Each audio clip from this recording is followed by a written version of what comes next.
Satellite digital image processing की बात कर रहे हैं हम लोग। इसमें हमने इमेज रेक्टिफिकेशन और उसके बाद हमने इमेज एनहांसमेंट टेक्निक्स देखी और अब हम देखना चाहते हैं कि क्लासिफिकेशन, इमेज क्लासिफिकेशन देखेंगे। तो जो ऑब्जेक्टिव है इमेज क्लासिफिकेशन का, हम कोशिश करते हैं कि जो जितने भी पिक्सल्स हैं इसमें, हम किसी न किसी तरीके से इन पिक्सल्स को अलग अलग क्लास में या थीम्स में, अलग अलग लैंड कवर में हम इन्हें बांट दें। अब ये हरियाली भी हो सकती है, ये पानी भी हो सकता है, ये अर्बन सेटलमेंट भी हो सकते हैं। तो जो मल्टी स्पेक्ट्रल डेटा है हम इसे यूज करते हैं क्लासिफिकेशन के लिए, क्योंकि जो स्पेक्ट्रल पैटर्न आपको मिलता है इन जो पिक्सल में, उसे हम न्यूमेरिकल बेसिस की तरह लेंगे कैटेगराइजेशन करने में। जो हम कैटेगरी की बात करेंगे, क्लासेस और थीम्स, यानी कि अलग अलग जो फीचर्स हैं वो अलग अलग कॉम्बिनेशन बनाएंगे डीएन वैल्यूज के, जो भी उनमें इनहेरेंट स्पेक्ट्रल रिफ्लेक्टेंस या एमिटेंस प्रॉपर्टी है, तो अलग अलग हिसाब से वो ग्रुप हो जाएंगे या ग्रुप हम करने की चेष्टा कर रहे हैं। तो क्लासीफायर क्या है? इसमें क्लासिफिकेशन के लिए हमें क्लासीफायर भी चाहिए। ये एक तरीके से कंप्यूटर एल्गोरिथम है या फिर प्रोग्राम है, कोड है, जो स्पेसिफिक इमेज क्लासिफिकेशन को हम इम्प्लीमेंट करने में हमारी मदद करेगा। तो कई सारे हमारे पास क्लासिफिकेशन स्ट्रेटेजीज हैं। अभी अगर हम क्लासिफाई करना चाहें तो हर एक इमेज की अलग अलग सर्कमस्टांसेस में, अलग अलग स्टडी में, हर एक इमेज की अलग अलग रिफ्लेक्टेंस होती है। तो आप ये नहीं कह सकते कौन सा बेस्ट है कौन सा नहीं है, लेकिन तकनीक जो है वो हम यूज करेंगे। तो हमें समझना पड़ेगा कि अलग अलग इमेज क्लासिफिकेशन अलग अलग जगह हम यूज करेंगे। तो दो तरीके हो सकते हैं, जिसमें अभी आपको ये बताया, इसमें दो तरीके हो सकते हैं कि एक तो अनसुपरवाइज क्लासिफिकेशन कर सकते हैं आप, एक सुपरवाइज क्लासिफिकेशन कर सकते हैं।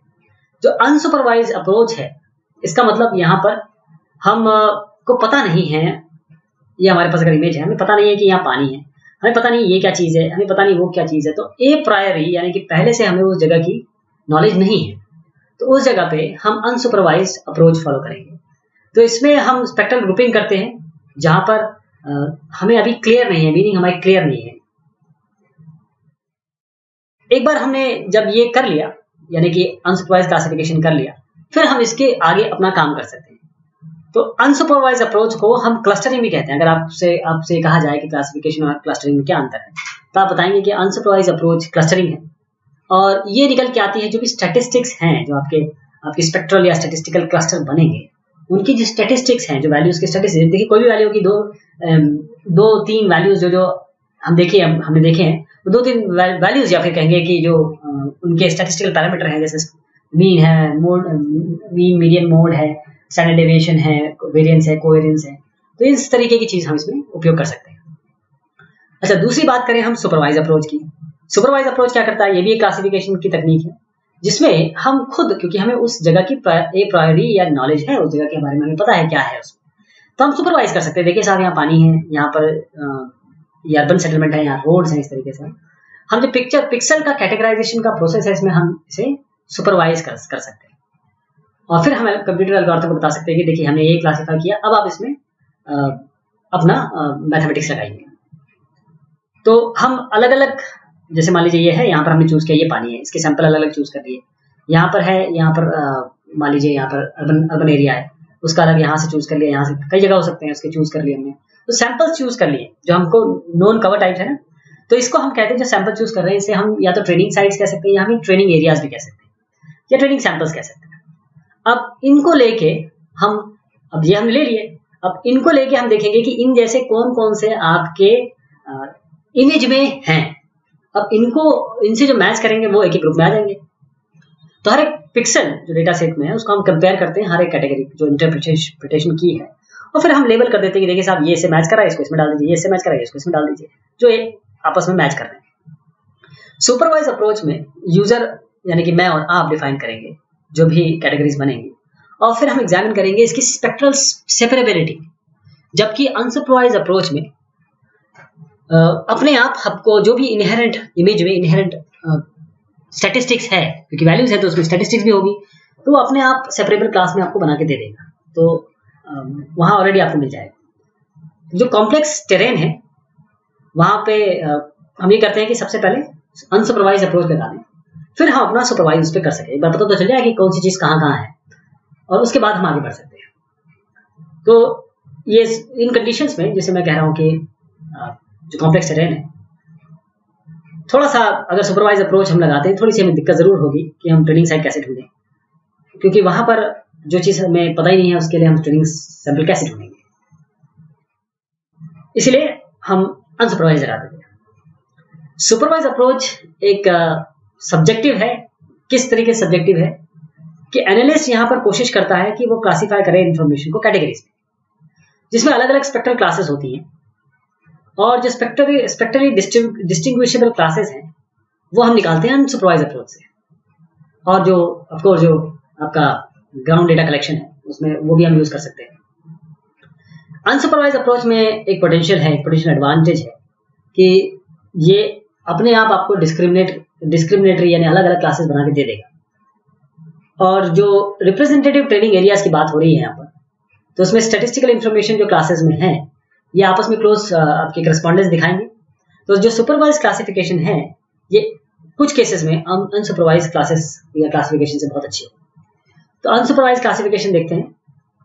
अनसुपरवाइज क्लासिफिकेशन में आपको किसी ट्रेनिंग डेटा की जरूरत नहीं होती, बल्कि ये क्लासीफायर अपने आप में अननोन इमेज को, ये पिक्सेल्स को उठाता है, उनको उनके इनहेरेंट कैरेक्टरिस्टिक से ग्रुप करने की कोशिश करता है। तो ये जो इनहेरेंट कैरेक्टरिस्टिक्स हैं इसमें मोस्टली हम स्टैटिस्टिकल पैरामीटर्स के लेंगे, और जो आपस में मैच करने के बाद जो नेचुरल ग्रुपिंग बनती है वो बन के तैयार हो जाएगी। जो एनालिस्ट है अब ये देख सकता है कि उसके पास कुछ पहले से ही कुछ चीजें हैं, अब ये देख सकता है कि अब जो चीज आई है वो सही आई है कि नहीं आई है, फिर उसको वो अप्रोच कर सकता है। जो सुपरवाइज अप्रोच है यहाँ पर हम पहले ही डिफाइन कर देंगे कि देखिए साहब ये हमारी अलग अलग क्लासेस है। और अनसुपरवाइज अप्रोच में हम पहले तो स्पेक्ट्रली सेपरेबल क्लासेस लेंगे, फिर उसमें इंफॉर्मेशन डाल पाएंगे। तो बहुत सारे क्लस्टरिंग एल्गोरिथम है हमारे पास जिसमें हम ये नेचुरल ग्रुपिंग पता कर सकते हैं। जो कॉमन फॉर्म है क्लस्टरिंग का उसे हम कहते हैं क्लस्टरिंग, जैसे मैंने आपको बताया जो अनसुपरवाइज है। क्लस्टरिंग अनसुपरवाइज अप्रोच के क्लस्टरिंग भी कहते हैं। इसे हम यूज कर सकते हैं, जैसे के मीन्स अप्रोच है। के मीन्स वही है जो स्टैटिस्टिक्स मीन्स होती है। अब एक से ज्यादा मीन है तो के मीन्स, क्योंकि एक से ज्यादा क्लस्टर बनेंगे तो एक से ज्यादा बनेंगे, इसलिए के हो जाएगा 1 2 3 ऐसे करते हैं ना, 1 2 के तक। तो के है, के क्लस्टर बनेंगे, तो इसलिए हम इसको के मीन्स कह रहे हैं। और इस मीन पे डिपेंड करेगा जो वैल्यू की जो मीन आ रही है उससे हम डिस्टेंस देखेंगे हर पिक्सल का, और फिर देखेंगे कि इसके करीब आ रहा है कि नहीं आ रहा है। तो के मीन जो अप्रोच है इसे हम आइसोडेटा कहते हैं। आइसोडेटा है इंटरैक्शन, ये है interaction self organising data analysis. Interaction self organising data analysis, ये आप बता देंगे कि साहब हमको मान लीजिए 5 क्लासेस बनानी है, 4 क्लासेस बनानी है, तो ये 5 और 4 के एक ही जगह दे देंगे, और आपको सिस्टम या फिर ये जो एल्गोरिथम है आपको ये 5 क्लासेस बना के दे देंगे। तो आप जो एल्गोरिथम है ये अपने आप सीड लेगा, यानी कि अपने आप पोजीशनिंग करेगा जो जितने नंबर ऑफ क्लस्टर बन सकते हैं मल्टी डिमेंशनल मेजरमेंट स्पेस में। हर एक पिक्सल जो इमेज में है उसको एक क्लस्टर असाइन हो जाएगा, और फिर देखेंगे कि जो मीन है, क्योंकि के मीन्स है, जो मीन के क्लोजेस्ट होगा वो उसका साइन हो जाएगा, जो दूर होगा वो किसी और का साइन हो जाएगा। जब एक बार आप इस तरीके से क्लासीफाई कर लेंगे, फिर हम फिर से रिवाइज्ड मीन बनाएंगे। देखिए एक बार मीन आ गया, मान लीजिए एक बार ये क्लस्टर बन गया, फिर उसके बाद ये इसका मीन है, इसका मीन है, इसका मीन है, इसका मीन है, फिर एक बार और दोबारा कैलकुलेट किया जाएगा, फिर ये अपना जगह चेंज करेंगे, इस तरीके से बनाएंगे, फिर अपनी जगह चेंज करेंगे जब तक जो मीन है वो चेंज नहीं होगा। यानी कि जो रिवाइज मीन है वो फिर से एक बेसिस होगा अगली बार रिक्लासिफिकेशन का डेटा का। तो ये प्रोसीजर बार बार होगा जब तक जो मीन है, जो हर एक क्लास का जो मीन है, यानी कि जो पिक्सेल्स है वो असाइन होना बंद हो जाए, यानी कि वो सारे के सारे असाइन हो जाए। तो ये अलग अलग बार बार इटरेशन चलता रहेगा, इटरेशन यानी कि बार बार वो प्रोसेस चलता रहेगा जब तक कि चीजें चेंज ना। एक बार इस पॉइंट पे चले गए आप, तब आप लैंड कवर आइडेंटिटी को देख सकते हैं हर एक स्पेक्ट्रल क्लास की। क्योंकि के मीन्स अप्रोच ये इटरेटिव है, बार बार चलेगा, कंप्यूटेशनली इंटेंसिव है ये।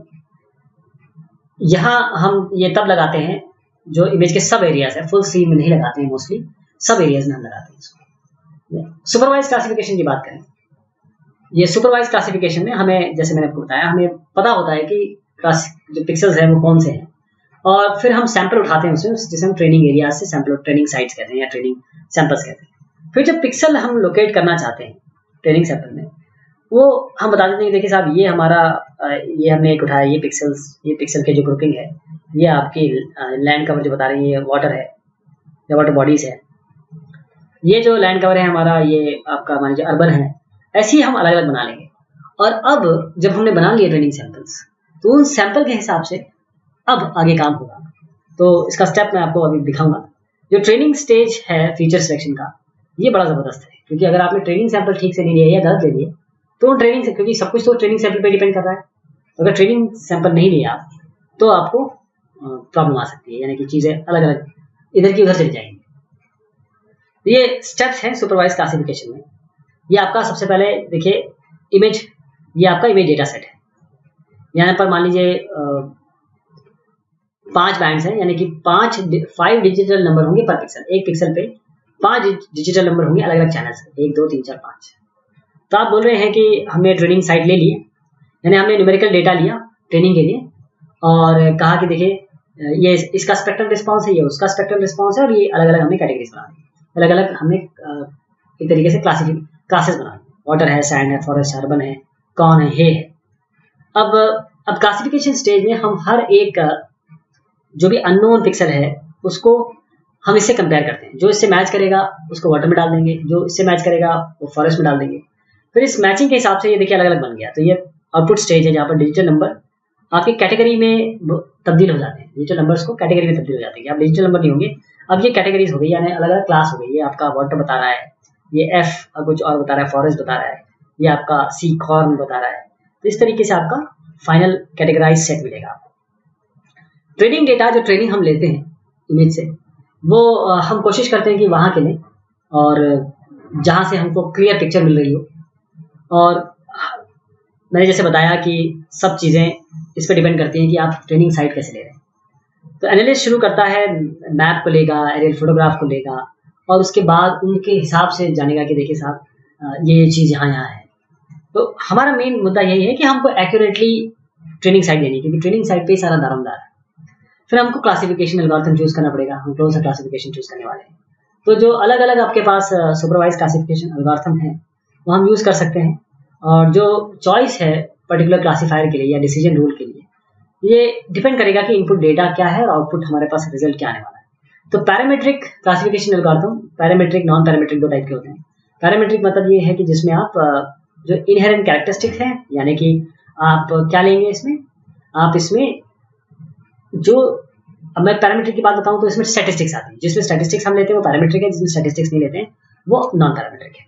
तो पैरामीट्रिक क्लासिफिकेशन एल्गोरिथम में हम ये देखते हैं कि जो मेजरमेंट वेक्टर है सी कोई भी ले सकते हैं, वो गॉसियन नेचर, क्योंकि कोई भी इमेज है वो कहीं ना कहीं गॉसियन नेचर को फॉलो करती है, नॉर्मली डिस्ट्रीब्यूटेड है। अगर ऐसे देखें उसका नॉर्मल डिस्ट्रीब्यूशन है। नॉन पैरामीट्रिक क्लासिफिकेशन वो होते हैं जिसमें ये गॉसियन, उसका नॉन पैरामीट्रिक क्लासिफिकेशन ये अज्यूम नहीं करती है कि नॉर्मली डिस्ट्रीब्यूटेड है, जो डेटा है नॉर्मली डिस्ट्रीब्यूटेड है।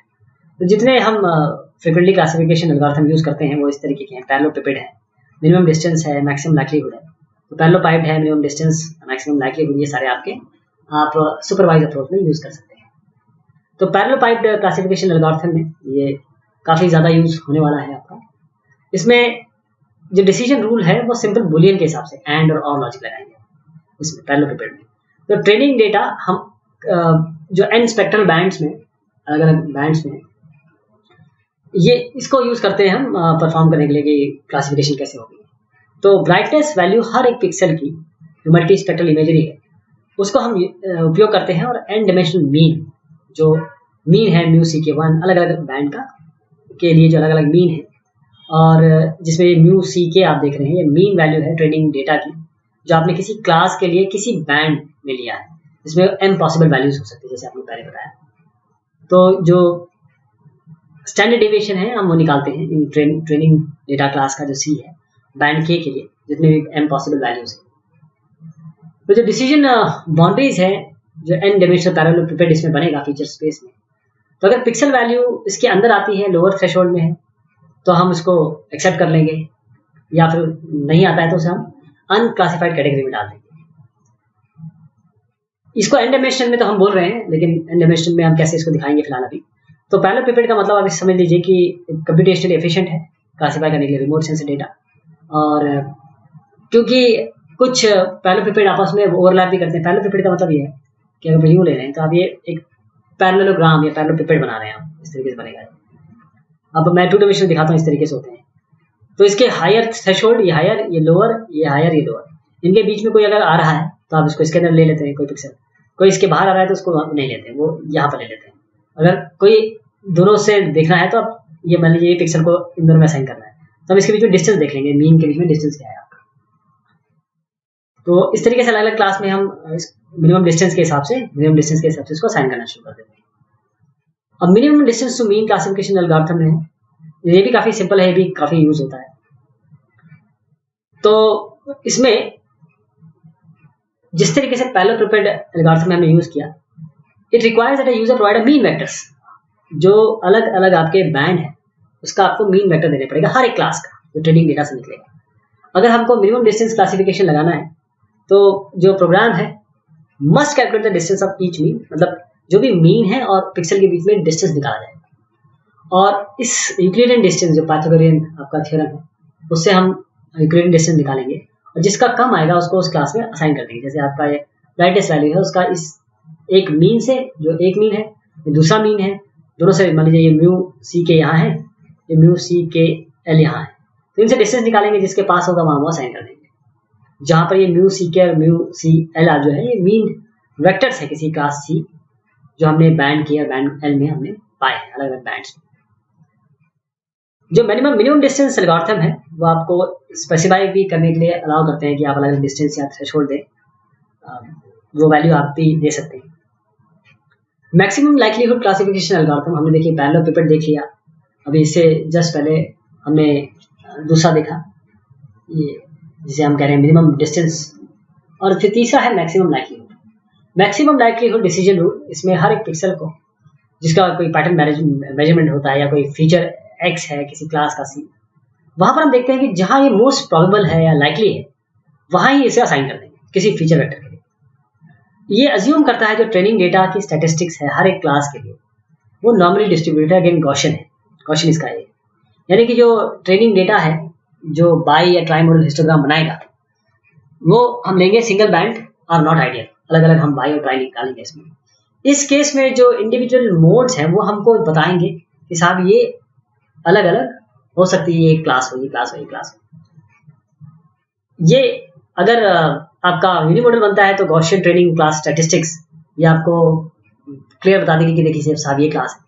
तो इसमें बेस डिसीजन रूल हम लगा सकते हैं जो मैक्सिमम लाइक्लीहुड डिसीजन रूल की तरह है, लेकिन वो assume, it does not assume that each class has equal probability, ये अज्यूम नहीं करता है बेसियन डिसीजन रूल। जो पहले की प्रोबेबिलिटीज है जो हम सक्सेसफुली यूज कर सकते हैं एक तरीके से हम रिलीफ या दूसरे कैरेक्टरिस्टिक निकालने के लिए, वहां पर हम ये क्लासिफिकेशन एक्यूरेसी को बढ़ा सकते हैं। तो मैक्सिमम लाइक्लीहुड हो या बेस क्लासिफिकेशन हो, इन दोनों में ही जो कंप्यूटेशन है पर पिक्सल ये ज्यादा लगते हैं अगर आप पैरेलल पिपेट और मिनिमम डिस्टेंस क्लासिफिकेशन की बात करें। तो क्लासिफिकेशन की एक्यूरेसी असेसमेंट कैसे करेंगे आप क्वांटिटेटिवली, अगर आप असेस करना चाहें क्लासिफिकेशन एक्यूरेसी को, तो हम एक तो दो चीजें होंगी, एक तो हमको जो डेटा मिला जो हमने निकाला, और एक जो हमारे पास ऑलरेडी डेटा था, यानी कि हम एक्चुअल डेटा जो हमें हो सकता है फील्ड सर्वे से लाया हो या किसी और तरीके से हमारे पास हो, दूसरा जो हमारे इससे निकल रहा है, किससे, रिजल्ट से, जो हमारे रिजल्ट आ रहा है, तो इससे हम एक्यूरेसी देखेंगे कि एक्यूरेसी कैसे आ रही है। तो जो क्लासिफिकेशन एक्यूरेसी को जानने के लिए हमें कंपेयर करना पड़ेगा दो क्लासिफिकेशन मैप को। पहले तो यह है कि जो रिमोट सेंसिंग डिराइव्ड मैप है और जो अज्यूम ट्रू मैप है उसमें हो सकता है एरर हो। तो जो अज्यूम ट्रू मैप हम मान लें कि बिल्कुल साफ, ये बिल्कुल सही है, तो ये हम कहाँ से ला सकते हैं, हम इन्वेस्टिगेशन कर सकते हैं और तमाम तरीके हैं, रिमोटली सेंस डेटा से ले सकते हैं, लार्ज स्केल या हाई रेजोल्यूशन से ले सकते हैं। तो ये पिक्सल ऑब्जर्वेशन है, देखिए ये बता रहा है कि जो हमने सिलेक्टेड ट्रेनिंग साइट, ये एक बैंड है और ये अलग अलग स्कैटर प्लॉट बनाया है इसमें, और यहाँ पर हमने मिनिमम डिस्टेंस टू मीन लगाया जो हमने पहले बताया था। तो ये जैसे मिनिमम डिस्टेंस टू मीन क्या, ये अपनी अपनी जगह पे ये सेटल हो गए। और ये पैरेलल पिपेट है, ये वाला जो अलग अलग पैरेलल पिपेट बनाया हमने, वहां पर ये अलग अलग पिक्सल यहाँ चले गए। और अगर हम स्टेप्ड पैरेलल पिपेट की बात करें जहाँ पर ये आपस में मिल भी रहे हैं, ये हम यूज कर सकते हैं स्टेप्ड पैरेलल पिपेट, ताकि ओवरलैप के कारण दिक्कत ना आए। तो क्लासिफिकेशन एरर मैट्रिक्स की बात चल रही थी, जो कॉमन मीन्स हैं ताकि आप क्लासिफिकेशन एक्यूरेसी को जानने की कोशिश करें। तो इसके लिए हम एक एरर मैट्रिक्स बनाते हैं जिसे हम कंफ्यूजन या कंटिजेंसी टेबल भी कहते हैं। तो एरर मैट्रिक्स में हम हर एक कंपैरिजन करते हैं कैटेगरी बाय कैटेगरी बेसिस पे, यानी कि हमें जो पता है एक्चुअल रेफरेंस डेटा जो ग्राउंड ट्रूथ है और जो हमें क्लासिफिकेशन से मिला है उनको मैच करते हैं। ये मैट्रिक्स हमें स्क्वायर मैट्रिक्स होती है, जिसमें जो नंबर ऑफ रोज और कॉलम्स आपके अलग अलग कैटेगरीज में बताते हैं। तो एक यहाँ पर मैं आपको दिखा देता हूँ, शायद फिगर आएगा। ये देखिए, ये अलग अलग है। तो आपका ये एरर मैट्रिक्स है जो आपको मिला है। तो ये मान लीजिए W है, ये W है, वाटर है, ये फॉरेस्ट है, ये फॉरेस्ट है। तो इनमें क्या क्या वैल्यू आपको मिली है अलग अलग। अब मैं इसको समझाता हूँ पहले आपको, फिर आते हैं इस पे। तो ये जो टेबल है अभी आपने जो देखा, ये टेबल आपको क्या बता रहा है?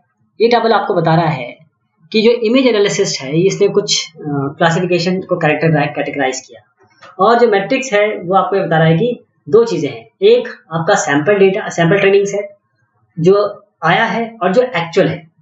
एक्चुअल और आई में कितने हैं जो एक्चुअल और आई में एक्चुअल में आ गए हैं या नहीं आए हैं, और जो दोनों में डिफरेंस क्या है।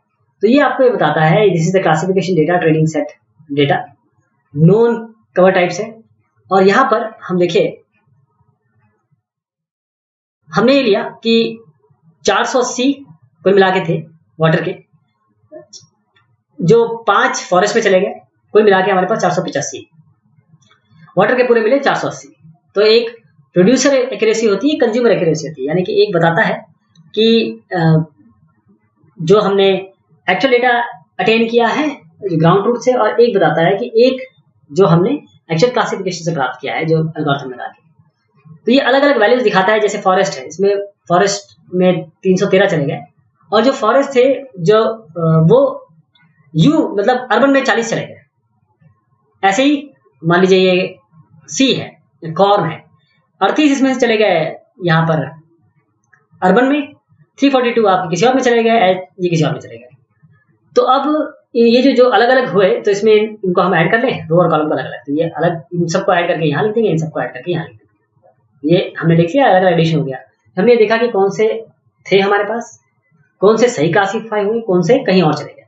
तो हमको ये दोनों वैल्यूज यहाँ लिखनी है, और फिर हम इस तरीके से प्रोड्यूसर एक्यूरेसी निकाल सकते हैं। जैसे मान लीजिए 480 है, 480 बाय 480 इंटू 100%, इंटू 100, ये हमने निकाल लिया। ऐसे एक और ले लेते हैं इसमें।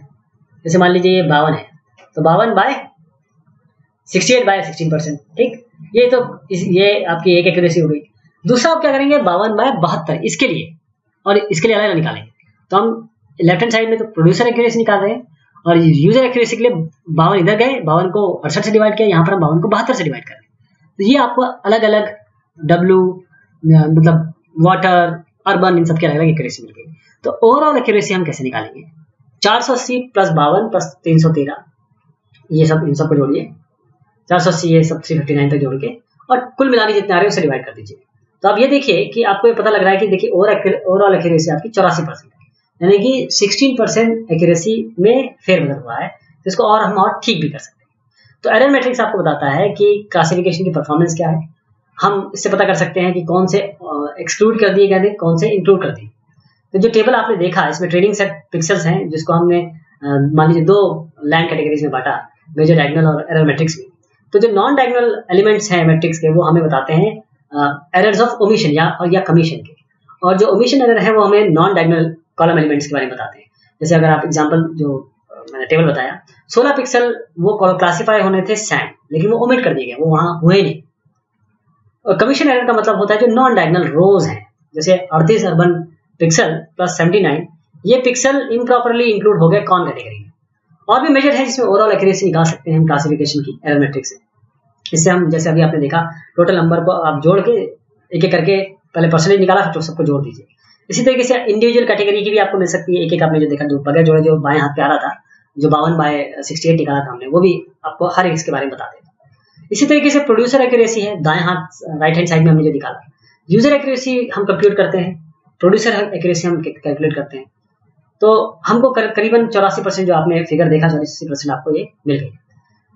अब इसमें प्रोड्यूसर एक्यूरेसी अगर आप उस टेबल में देखेंगे तो 51% अर्बन जो है, 100% वाटर, और यूजर एक्यूरेसी रेंज कर रही है 52% सैंड से लेकर 99% वाटर तक।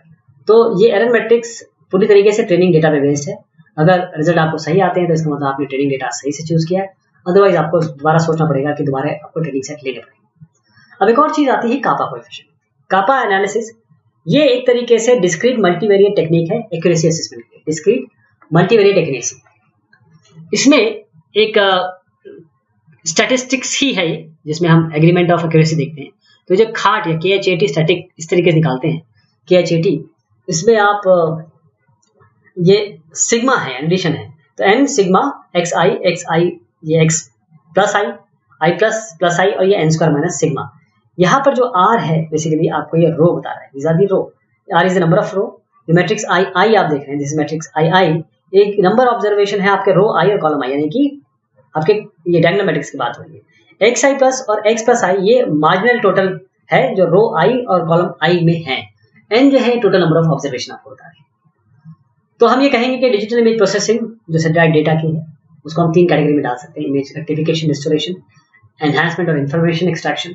इमेज रेक्टिफिकेशन एक प्री प्रोसेसिंग है सैटेलाइट डेटा की ताकि हम ज्योमेट्रिक और रेडियोमेट्रिक एरर हटा सकें। एनहांसमेंट हम लगाते हैं ताकि इमेज डेटा को हम इफेक्टिवली डिस्प्ले कर सकें, उसको यूजेबल बना सके देखने के लिए और उसको किसी तरीके से हम अप्लाई कर सकें।